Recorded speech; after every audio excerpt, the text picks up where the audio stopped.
सबके साथ Indian institute से जुड़ी कुछ अपनी यादें हैं, उनको आपके साथ साझा करना चाहता हूँ। तो सबसे पहले तो मैं उस याद को आपके साथ साझा करूँगा जो मैंने जहाँ से मैं इंडियन इंस्टीट्यूट से पहली बार जुड़ा था। जब लॉकडाउन लगा हुआ था तो गाँव में सर पढ़ाने आए थे, तो वहाँ पे हमने सर से जुड़े और सर ने हमें बताया। पहले मैं बताऊँ अपने बारे में कि मुझे ये नहीं पता था कि कंपटीशन होता क्या है। सिर्फ 12th के बाद किया, जैसे 12th हो गया, 12th के बाद वो दोस्त थे, उन्होंने बोला था कि यहाँ पे कोचिंग है, वहाँ पे पढ़ने जाओ। तो हम पढ़ने गए तो सर ने हमें बताया। सर ने जो ज़िंदगी का जो मकसद होता है कि आपके जीवन में कोई एक टारगेट होना चाहिए, वो हमें बताया। तो सबसे पहले सर ने क्वेश्चन किया था कि आप क्या करना चाहते हो। हमने बोला कि सर मैं ये करना चाहता हूँ। फिर दूसरा क्वेश्चन था, उसका जवाब मेरे पास आज भी नहीं है। उन्होंने पूछा था कि क्यों करना चाहते हो, जिसका जवाब स्वाभाविक है, लेकिन मैं आज तक खोजता रहा हूँ कि जो मेरा जो टारगेट है उसमें ये ऐसा क्या अट्रैक्शन है जिसकी ओर मैं खिंचा जाता हूँ। तो सर ने बताया कि जिस दिन तुम अब इस क्यों का आंसर जान जाओगे, तुम अपनी फाइनल मंजिल तक पहुँच जाओगे।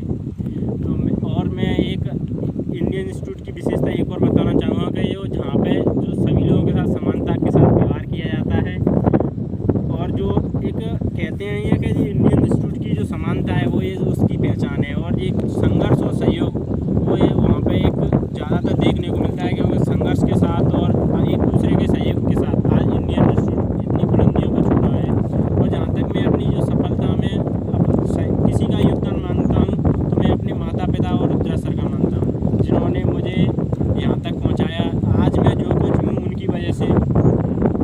और जो मैं आगे अपने जो भविष्य में जो मैंने जो टारगेट चुना हुआ है, जो मेरा टारगेट है MPPSC, अगर सर का आशीर्वाद रहा और आप सबका सहयोग रहा तो मैं एक दिन MPPSC भी फाइट करूँगा, ऐसा नहीं है।